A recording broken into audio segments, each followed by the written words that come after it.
तो आज हम लोग द्विघात समीकरण बनाना सीखेंगे और इसको हल करना सीखेंगे। तो द्विघात समीकरण बनाने के लिए पहला क्वेश्चन क्या है, किसी संख्या क्या है, किसी संख्या और उसके व्युत्क्रम का योग 2 है। क्या है, संख्या और उसके व्युत्क्रम का योग कितना दिया हुआ है, 2। ठीक है, तो संख्या ज्ञात करनी है। तो हम लोग सबसे पहले मान लेंगे, माना संख्या क्या है, माना संख्या यक्स है। क्या है, यक्स है। तो इसका व्युत्क्रम क्या होगा, संख्या का व्युत्क्रम क्या होगा, 1/x हो गया। संख्या होगा यक्स और उसका व्युत्क्रम 1/में लिख देंगे, हो गया व्युत्क्रम 1/x। प्रश्नानुसार क्या कह रहा है, क्या कह रहा है प्रश्नानुसार, कि संख्या और उसके व्युत्क्रम, संख्या और उसका व्युत्क्रम का योग यानी कि जोड़ कितना दिया हुआ है, 2 है।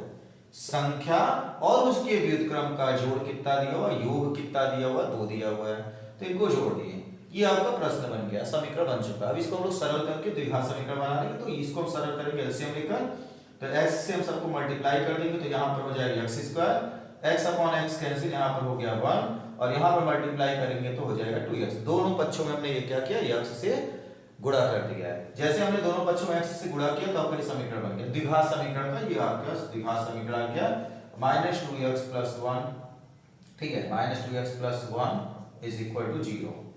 ये द्विघात समीकरण हो गया x² -2x + 1 = 0। 2x को हमने पक्षांतर कर दिया है, आपका प्लस था माइनस हो गया। अब अगर हम इसका गुणनखंड करें तो गुणनखंड आपका मध्यपद गुणनखंड भी कर सकते हैं। तो मध्यपद गुणनखंड x² - x + 1 = 0। कैसे आएगा, तो अब 1 और यहां पर 1 है, 1 का मल्टीप्लाई 1 आएगा। तो हमें ऐसे इस 2 को ऐसे 2 पार्ट में ब्रेक करना है, भाग में बांटना है कि गुणा करने पर तो 1 आ जाए लेकिन जोड़ने पर क्या है, 2। तो ऐसी संख्या क्या है, 1 + 1 है, जिसको हम मल्टीप्लाई करते हैं तो 1 आता है और एडिशन करते हैं तो 2 आता है। अब इन दोनों में से हम लोग x कॉमन लेंगे, तो x - x कॉमन ले लेंगे, तो x - 1 ब्रैकेट के अंदर मिलेगा, x कॉमन, यहां पर एक x बचा, यहां से x कॉमन, तो यहां पर बचा 1, कुछ नहीं है, मीनिंग 1 है। इन दोनों में भी हम ऐसे ही कॉमन लेना है कि यहां पर भी x - 1 है, तो हम लोग यहां से -1 कॉमन लेंगे क्योंकि x तो कॉमन है लेकिन यहां पे नहीं है। तो हम ये लोग यहां से क्या लेंगे, -1 ले लिए, तो अंदर क्या होगा, माइनस का प्लस हो गया और x पूरा बच गया। यहां प्लस था, माइनस कॉमन ले लिए हैं, तो जैसे हम माइनस कॉमन लेंगे तो अंदर का चिन्ह क्या हो जाएगा, उल्टा हो जाएगा, यानी प्लस से क्या हो जाएगा माइनस, और 1 कॉमन लेंगे लेकिन 1 × 1 होता तो 1 यहां पर भी बचा हुआ है = 0। x - 1 इन दोनों को कॉमन लिए और यहां का बचा हुआ है x और यहां का बचा हुआ है = 0। ठीक है, तो इसे आप जब हम तुलना करेंगे तो x - 1 = 0 आएगा, x - 1 = 0, दोनों से x - 1 = 0 आएगा। तो x = क्या हो गया, 1, यहां से x = क्या आएगा, 1। तो आंसर आपका क्या आ चुका है, x = 1, केवल 1 आएगा, 1 1 ही आया, दोनों आंसर, -1 नहीं आना है। ठीक है, द्विघात समीकरण से x के 2 तक आंसर आएंगे। पहला आंसर x = 1 और दूसरा आंसर भी x = 1 है। आप चाहे तो यहाँ पर होल स्क्वायर का फार्मूला भी लग रहा है, a² + b² - 2ab। तो इस जगह पर हम होल स्क्वायर के फार्मूला से डायरेक्ट हम x - 1 का होल स्क्वायर भी लिख सकते हैं। तो इसका आंसर हो गया। ठीक है, चलिए अगला क्वेश्चन देखते हैं। उस संख्या को ज्ञात कीजिए जो अपने वर्ग से 72 कम है। संख्या क्या है, अपने वर्ग से 72 क्या है, कम है। ठीक है, तो इसको हल करने के लिए क्या करेंगे, सबसे पहले हम लोग मान लेंगे संख्या है x, माना संख्या x है। ठीक है, संख्या क्या x है, तब प्रश्नानुसार क्या हो जाएगा,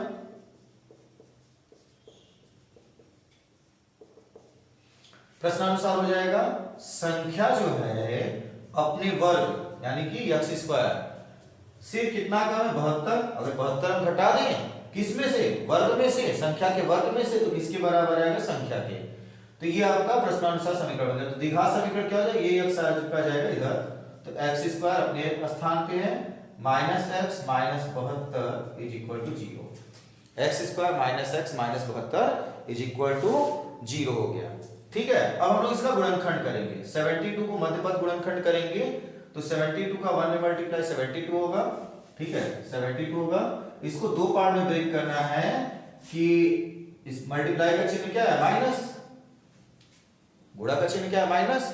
तो इसको ऐसे दो पार्ट में भाग में बांटना है कि गुणा करने पर तो 72 आ जाए, लेकिन उसको घटा दे तो यहां की गिनती 1 आनी चाहिए। क्या आना चाहिए, 1 आना चाहिए। तो उसके लिए क्या करना है, दो बगल की क्रमागत संख्या लेंगे।